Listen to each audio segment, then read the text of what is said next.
So, welcome viewers to the series Exploring Careers in the Green Economy. This episode is titled Green with Envy, Behavioral Tools for Global Energy Efficiency. My name is Monique Santoso, and I'm a senior at Middlebury College, and I'd like to introduce you to this episode's guest speaker. I'm joined today by the lovely Kira Ashby, class of 2005, who is the Senior Program Manager of Behavior at the Consortium for Energy Efficiency in Middleton, Massachusetts. Thank you so much for joining us, Kira, and welcome. Thanks so much for having me. It's great to be here. So, Kira, this series explores a number of different professional areas involved in the green economy. Do you think you could tell us a little bit more about the Consortium for Energy Efficiency and how it fits within the green economy, its focus, its mission, objective, as you will? Sure, thank you. So CE is the Consortium of Energy Efficiency Program Administrators in the US and Canada. This essentially means that our members are people that are running energy efficiency programs. We're a nonprofit, and our mission is to accelerate the adoption of energy efficient technologies, products, and services. And we're a public benefit organization, so we are trying to benefit the environment and also utilities and also utility customers. So both natural gas utilities and also electric utilities. We were formed about 30 years ago, so we're coming up on a big anniversary. And we were formed by 7 different energy utilities who were trying to encourage manufacturers to create more energy efficient products. But they recognize that any one utility only has so much sway in the broader market. And they realized that if they joined together and really spoke with one voice to encourage manufacturers to create more efficient products, they would probably have more success. So we've grown over the years from these 7 utilities that first formed CEE to now over 70 utilities. And just to give you a sense of our scope and our scale, our members now direct nearly 80% of all the energy efficiency budgets in both the US and Canada. Wow, that sounds super incredible. What are the types of users or customers that CE, I guess, engages in for this product? Sure, so we have a lot of different stakeholders. Obviously, our primary stakeholders are membership organizations, which are people that are running energy efficiency programs. So they're typically utility companies that have an energy efficiency department. We also work a lot with state and local organizations. So municipalities sometimes run their own energy efficiency programs. And we have longstanding relationships with the federal government as well. So in the US, that would be the US Department of Energy, and also the US Environmental Protection Agency, so US EPA. And in Canada, that would be Natural Resources Canada primarily is the main organization there that we collaborate with. Wow, that sounds super great. So what are some other organizations in the field that does the work that you do? So there's a lot of organizations in the energy efficiency space. I would say that there aren't many that do exactly what we do. It's a little bit unique. So we work with a lot of different nonprofit organizations. And one thing that I think is a little bit unique about CE is that we're not an advocacy organization. So we don't advocate for specific policies or programs. We're also not a trade association. So we do work with both natural gas and also electric utilities, but we don't advocate for specific policies or programs. Everything we do with our members is based on voluntary adoption of energy efficiency programs. And so I think in that way, we're a little bit unique. And so there are certainly a lot of other nonprofit organizations that do energy efficiency and do really important things. But because we're a membership-based organization and we work for the public benefit and also for the benefit of our members, that I think that is one aspect that makes us a little bit unique.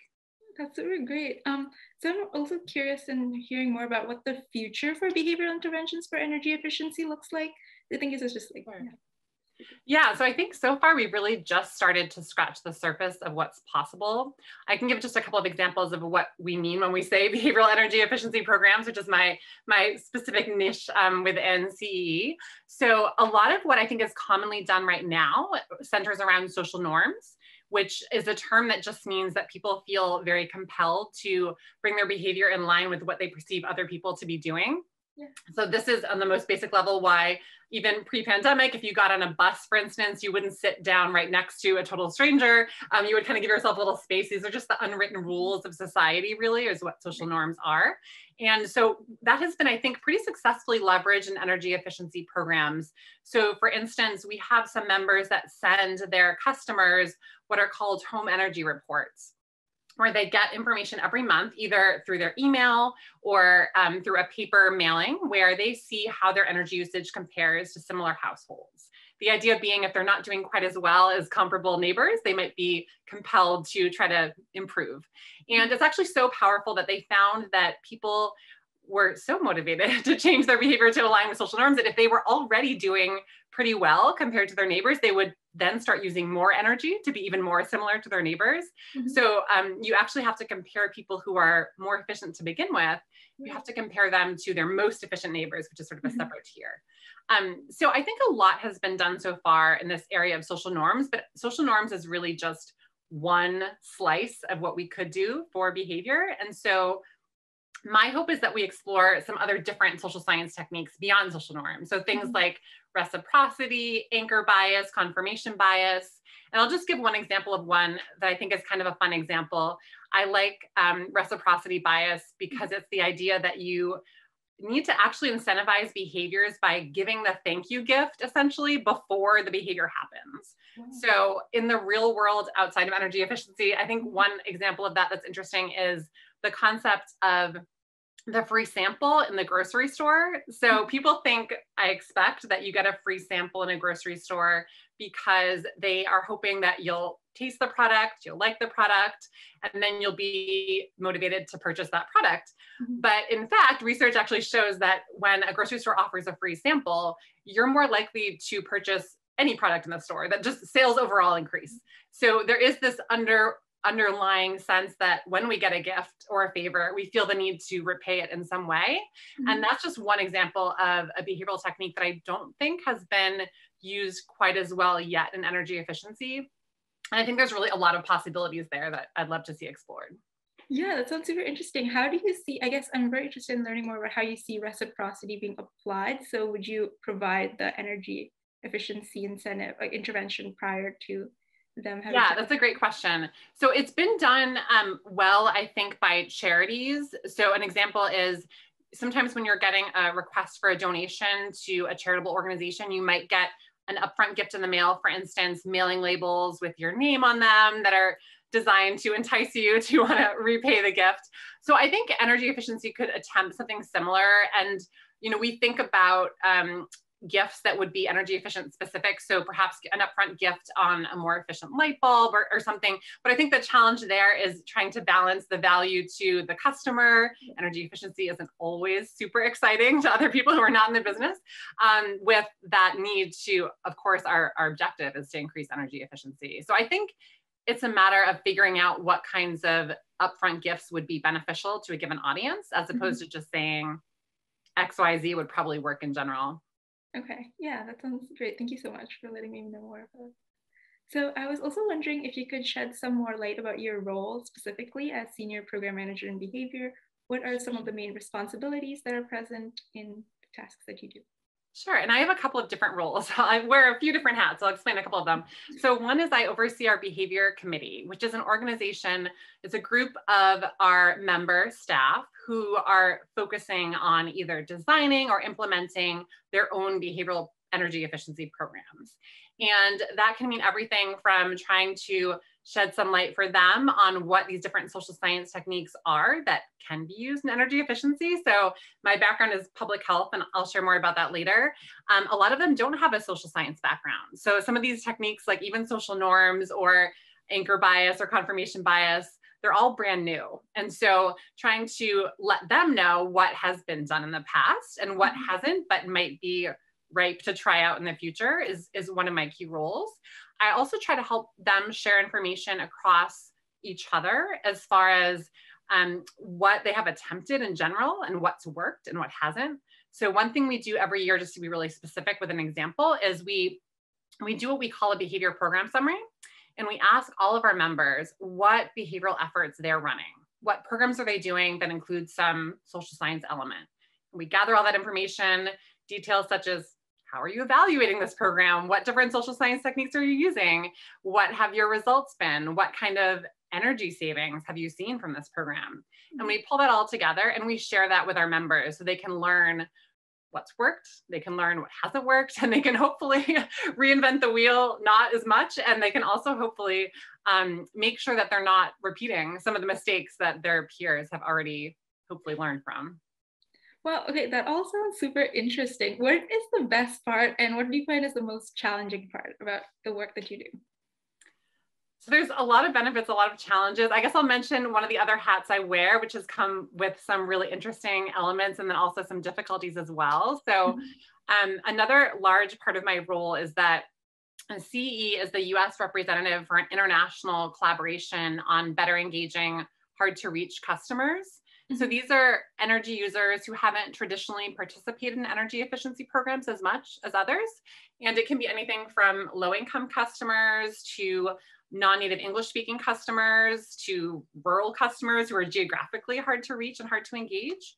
And so one of the challenges there is that we are working with a number of different other countries. So New Zealand, Sweden, and the UK. And part of our role as the US representative in this effort, which is by the users TCP, by the International Energy Agency, is to bring examples of what's worked and what hasn't in the US and Canada to this international effort. And then also to take learnings from these other countries and try to think through how we might apply them to our own work here in the US.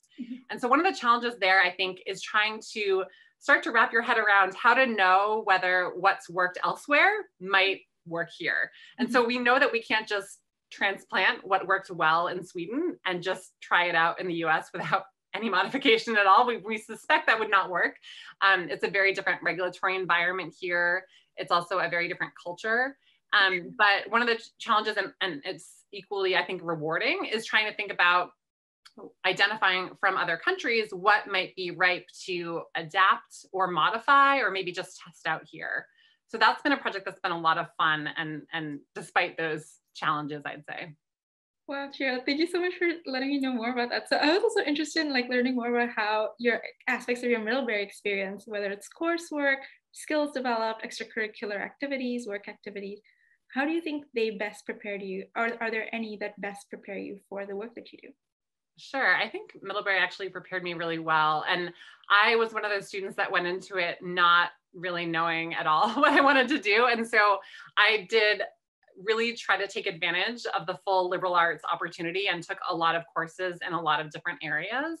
And I had a great experience in a course. It was a senior seminar in environmental psychology, which opened my eyes to the fact that this was a professional space that might be relevant and of interest to me. My major at Middlebury was Spanish, and I minored in both psychology and environmental studies. There was not a conservation psychology major back in the day when I was there, but that was obviously an area of interest. I think one thing that Middlebury emphasized in a lot of its coursework that benefited me was writing.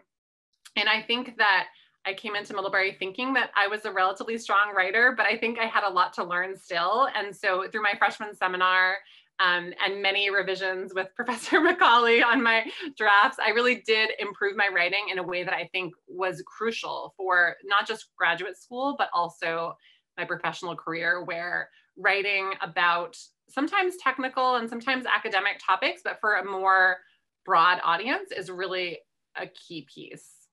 Wow, Kira, I just took environmental psychology last semester, and it's so great to see everything that you're all of those courseworks applied in real life the way you're talking about them. So thank you for shedding those insights. So I'm also curious, you talked a little bit about how you majored in Spanish. Do you think you could tell us a little bit more about your story and how it informed your current career and your trajectory into evaluation, research, and behavior for energy efficiency? Sure. So as I said, I really wasn't sure what I wanted to do when I started at Middlebury, and I think I learned as I went. So I majored in Spanish, as you mentioned, and then I minored in environmental studies and psychology. And after graduation, I was interested in working for a nonprofit that I had a sense of. And so I got my first job at an organization called the Center for Health, Environment, and Justice, which is right outside of DC, which is an environmental health nonprofit. And working in that role for a couple of years, I started to get a sense that I was interested in the environment and health connection. And I, again, cast a pretty wide net when I was thinking about graduate school. So I applied to environmental management programs, and then I also applied to public health programs because I wasn't quite sure which direction I wanted to go in. And I ended up in a public health program. So the Harvard School of Public Health, one thing that drew me there was that they have a department called the Social and Behavioral Sciences Department, which focuses, as the name implies, on the different social science techniques that are important to understand and to apply in changing public health behaviors. So, you know, the same ways that you can get someone to quit smoking or help them change nutrition and physical activity behaviors, I believe that those techniques can be used really broadly in other realms as well.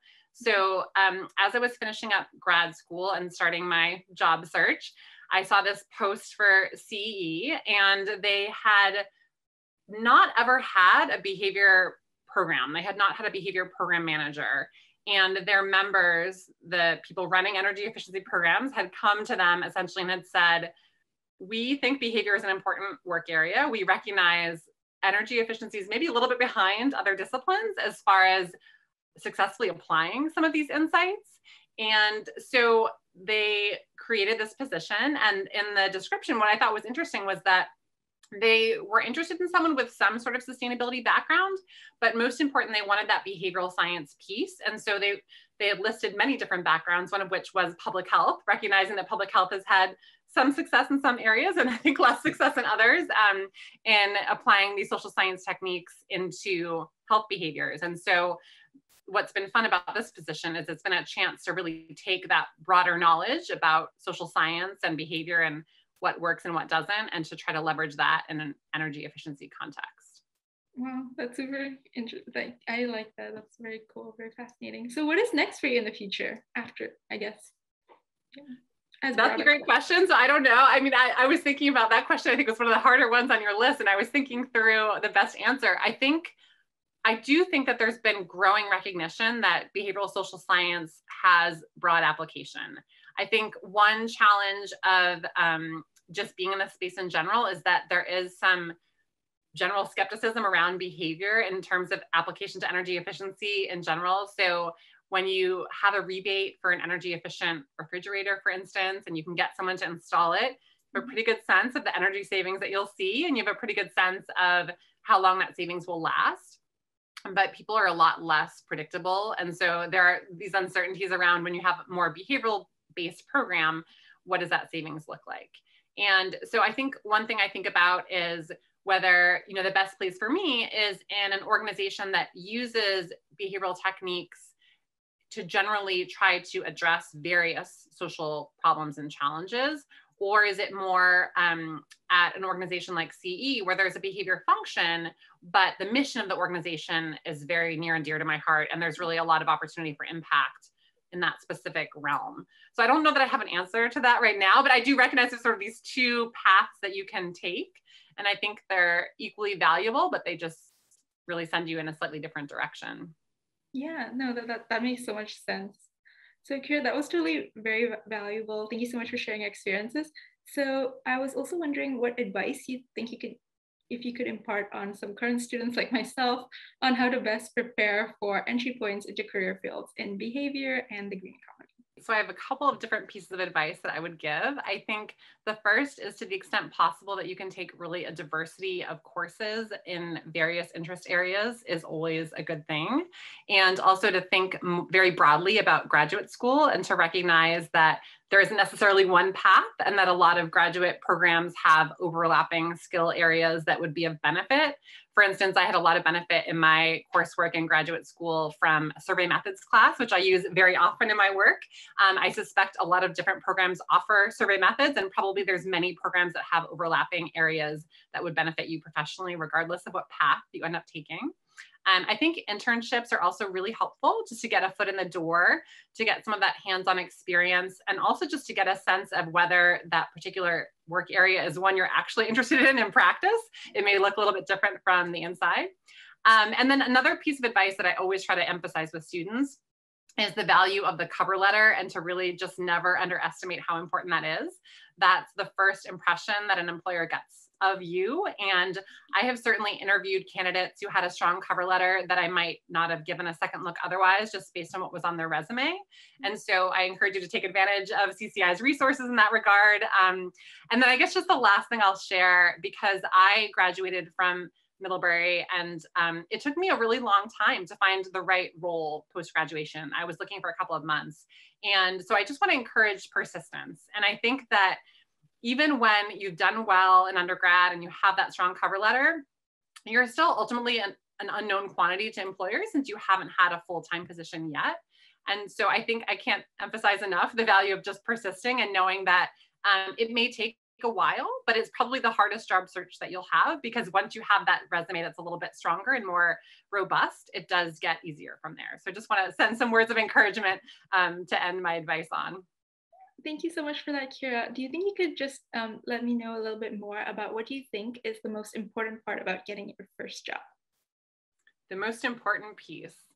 I think a really important piece is the softer skills. So if someone hasn't had the exact experience that we might typically hire for, I put a lot of weight in aspects that are apparent in their application, like writing, judgment, which is more something I hear about from references, having people skills. You don't need to be an extrovert, but just having that ability to help build relationships, I think, is really important in a lot of different roles, and energy efficiency is no different.